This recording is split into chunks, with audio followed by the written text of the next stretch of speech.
TikTok refers to two things: the mechanical nature of this episode and the fact that the 5 tribes have now united and there's a timer before the Great Devourer is unleashed.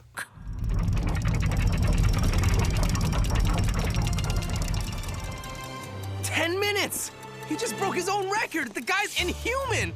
Double foreshadowing here with the inhuman comment and the gears and the watch. That might have also been a tie back to the title. That fish is ginormous. Okay. Is anyone thinking what I'm thinking? We've been training for so long. I don't think we can get any better. Just think about all we've accomplished. What on earth is Cole doing? Does Kai not feel heat anymore now that he's trained so much or something? Also, is Jay's feet being more stupid than before, or is he somehow redirecting the electricity? It's never really explained why Cole has super strength. It's simultaneously implied to be part of his elemental power, and also just that he's, like, jacked. I'm sorry if I've been distant lately. My mind has been elsewhere since Lloyd has gone missing. Honestly, the ninja are relatively unfazed by this, and they should be as concerned as Wu. You might have reached peak physical condition, but you've yet to reach your inner potential. In each and every one of us, there are obstacles that hold us back. Only when you conquer that fear will your heart be free. Only then will you reach your true potential. This is the first clarification of what true/full potential really is. It's been very abstract until now, and I guess it is abstract, but now we know there's a mental block that's getting in their way of obtaining it. There's more to the Great Devourer than you've let on, isn't there, Sensei? I too have obstacles within my own heart. There's a story I've never told you. Long ago, when I was a young boy, Garmadon and I were more than brothers. We were the best of friends. Garmadon is rarely seen as human until this point, and we really get to see him as a child, a normal human child, which humanizes the Lord of Darkness a little. I think this is really cool. You see, he did not always have a wicked heart.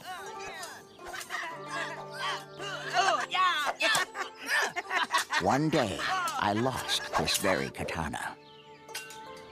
This is meant to be the katana that he was packing in the previous scene, but this one is significantly smaller. He told me not to put off what can be done today.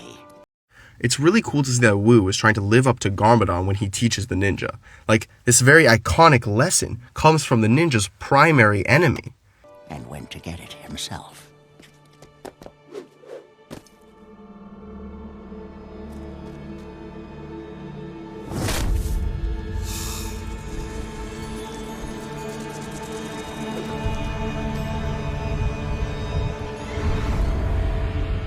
When my father found him, he was very ill, for he was bitten by a legendary snake that would grow forever as long as it consumes.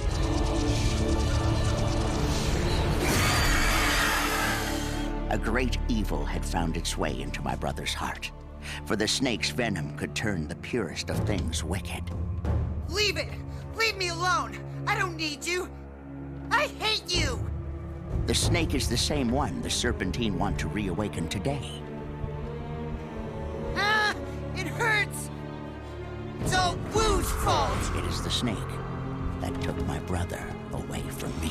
I like that Garmadon is being connected to the current story about the Great Devourer, because last time we saw him was the pilots, and we've only mentioned him offhand other than Zane's dream, which I don't think should count at all. It's also cool that Garmadon was not always evil, that Wu effectively lost his brother to the Great Devourer, making the current fight against the Serpentine very personal for Wu. I am going to find someone who can be of aid. The Serpentine have united and grown stronger, and we will need all the help we can get. This is definitely very unexpected and very mysterious. The audience has some clues as to who he's going to retrieve, but it's largely a mystery, which is cool, and every time we are going to see Wu throughout this episode, we're just going to come out with more and more questions, and basically no answers. This is the Constricti tomb, which is where Zane first read the Great Devourer prophecy off of these walls. Once they unite, they can find the 4 silver fang blades that will unleash the Great Devourer. An evil that will consume all of the land, turning day into night. Have our ancestors left us nothing? Speaking of which, those who hid the Fangblades likely did so long before the Serpentine were locked away. It was likely the same Serpentine who built Ouroboros, as we'll see later. If this is true, then the Serpentine are even more misguided than before, as they are trying to unleash the evil that their ancestors tried so hard to hide. Pythor suddenly has a staff like the other generals. Must be something around here. Keep looking!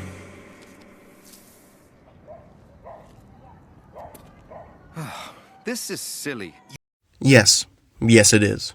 He's gonna go get the samurai for help. This makes literally no sense. Why would Wu be going on a journey to find the samurai? Last episode we were having a hard time not seeing her. The samurai? I'm sure he's busy looking for the Fangblades as well. Is everything alright? That was Jay's voice! You-hoo! You got a problem? Maybe I should teach you a lesson on manners. I'm sorry, sir. Sometimes our friend is in another world. He's littering all over the place. We'll pick it up. So sorry. Zane? They are not picking anything up.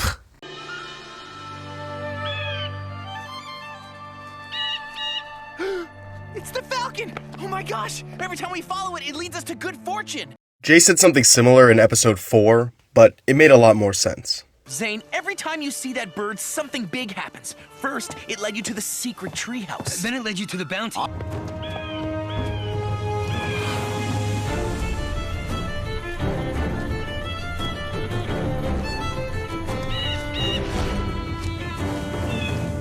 The rapid change in biomes in this world is astonishing. I guess good fortune is really far away.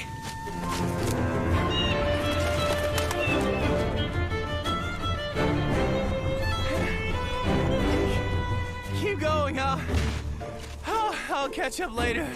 What happened to peak physical condition?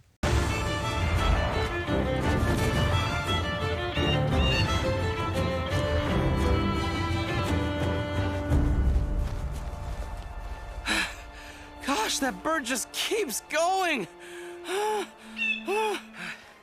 Hey, what do you make of this?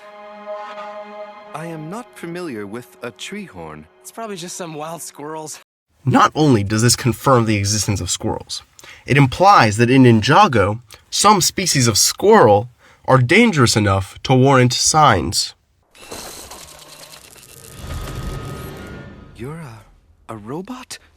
I feel like for Zane, the shock at finding out the Falcon is a robot is not because he considered it a friend and now he knows it's a robot, because we see later he still considers it a friend.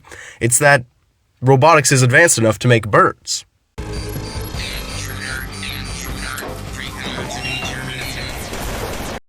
Two shurikens. Why did they run the entire way here?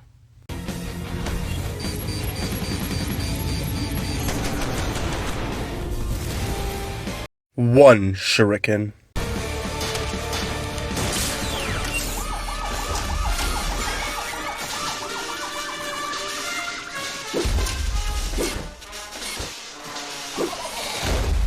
Not only is this kind of funny, it also shows that Zane has improved significantly since last we saw him, past just knowing that he can breathe underwater for longer. Where have you brought me, my falcon friend? Zane thinks no less of the Falcon, still calling it its friend, even though it's a robot. You brought me here. But why?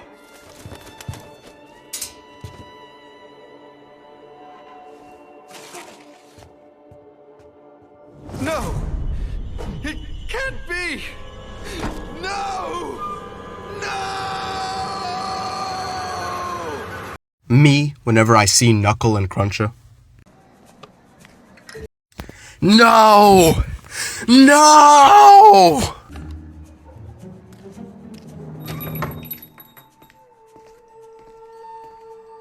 I would like to purchase some traveler's tea. Never heard of it.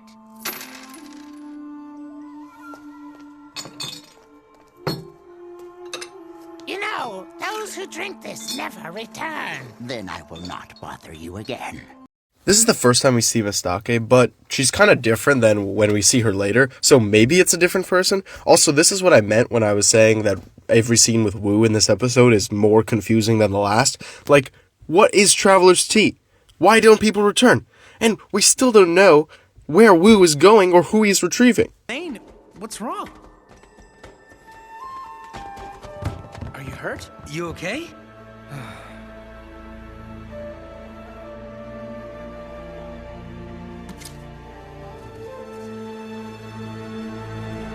Hey, what? This is the real reveal of this episode, that Zane is a robot. This explains his weirdness and his outcast nature from the other three that he sometimes gets. This also explains his connection to the Falcon, who is effectively his sibling, and the Sixth Sense thing that went away after the pilots. It brings a few things about the world into question, though, like why didn't the robot outside recognize Zane, and how is the field of robotics in Ninjago so advanced that no one knew he was a robot? The only indication was that he can hold his breath for an unnatural amount of time. But he also had breath, so his memory switch is distinctly shown to be on. Just makes you more special. You're still the same Zane, just more, gears. No matter what you're made of, you're still our brother. Really? Zane's shock by this is another example of his lopsided view of the world, where he puts himself on the outside even when the other ninja fully accept him as one of their own. He's also often bothered by the fact that he's different, and this only makes him more different. I just don't feel right. We just have to give him time. I don't know how I would feel if I was told I was a robot. You mean a Nindroid? Jay loves coining these terms. I think this is the first time, but he's gonna do it again many times. I just saw two! Tree horns! They were not in a clearing like 3 seconds ago, and the metal tree is gone, and the robot is here.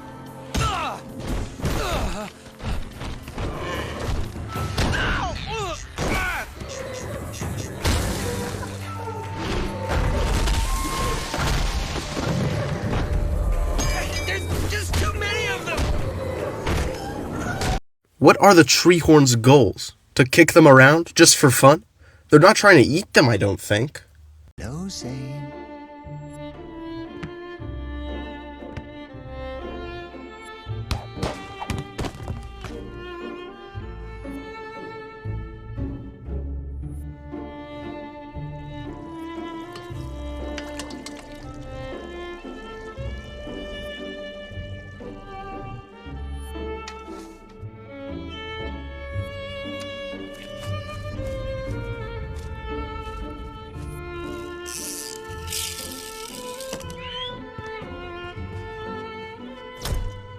You were built to protect those who cannot protect themselves. You were always the son I never had.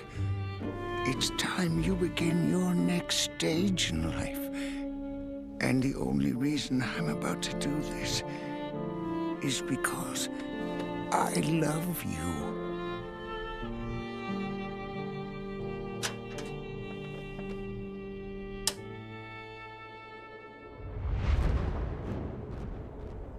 This shows that Zane once had all the things that a normal person had. He had a family, who was his father, love, a home, a purpose.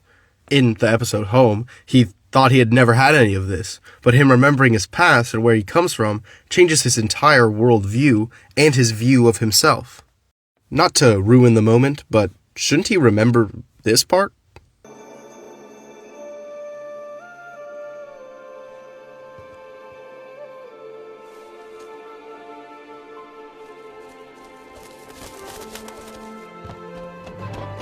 Hey guys! Wait up! Zane, after remembering his purpose, immediately acts on it, protecting those who cannot protect himself. In this case, his useless friends.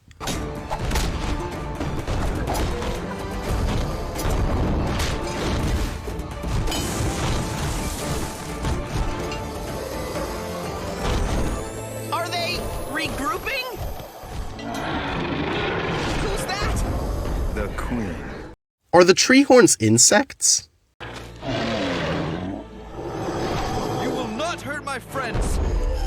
There is nothing that will hold me back. I know who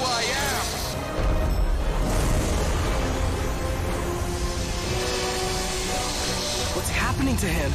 Was he programmed to do that? I've never seen a robot do that. You mean Ninjroid? Yeah, whatever. Zane's unlocked his true potential.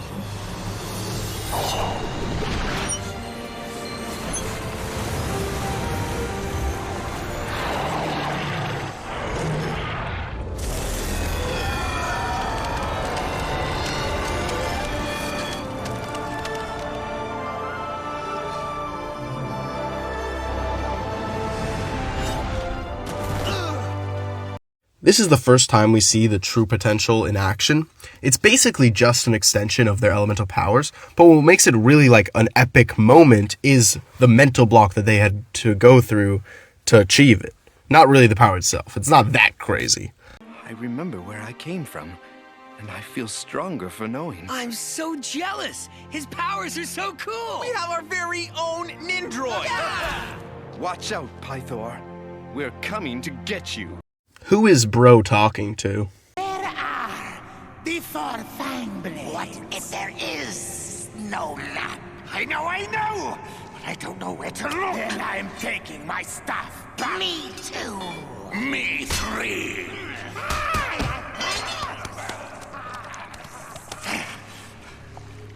That's it. What's it? A map of fangs. It's been right in front of us all this time. When the five fangs unite as one, the path toward the Devourer has begun. It's not speaking of the five tribes. It's the venom in the five staffs. I can't be the only one confused about the word fang here. It simultaneously refers to the tribes, the blades, and the staffs. It's a little confusing, right?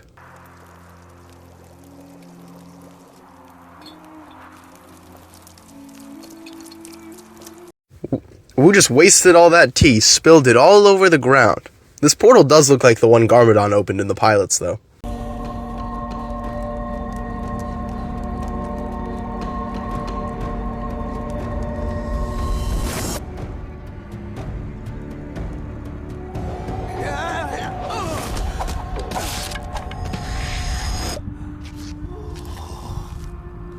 Hello, brother. What took you so long? Here we do learn that Wu was looking for Garmadon. They don't say it directly, but it's implied. This does also bring up a bunch of questions, though, about, like, where on Earth they are. Also, they're not on Earth. Like, this introduces the concept of the realms, which was not really a thing other than the underworld before now. Overall, this episode is really good, in my opinion. The beginning part with Wu's backstory and humanizing Garmadon and all that is done really well. I really like that. I think that's a really good part of this show where it can build these characters who are simultaneously evil and really good villains, but also have gotten there through something tragic. It also has characters that aren't like that, but I think this Garmadon is a really good example of one that went through this process. Like Home, this episode focused on Zane for the entire rest of it, and I think it did really well, like Home did. I don't think you can really focus on Zane and do it wrong, to be honest. Wu goes on his own quest in this, and it reintroduces Garmadon in the plot. I think this is really good. The Serpentine are making progress towards the Great Devourer, which creates like this sense of time's running out, which is what I mentioned at the beginning of the episode. The ninja also feel like they're progressing, though, with the true potential thing. So it's not like the Serpentine are just becoming super overpowered and the ninja feel useless. The ninja are also progressing and are kind of trying to catch up. I think this works really well. This balance, it's between the Serpentine and the ninja, just creates this sense of tension more than it does like an inevitable doom kind of thing, which wouldn't be that fun to watch, in my opinion. Zane's backstory is really good also. It's a logical catalyst to his true potential thing, but it's also just a really good backstory and, honestly, very sad.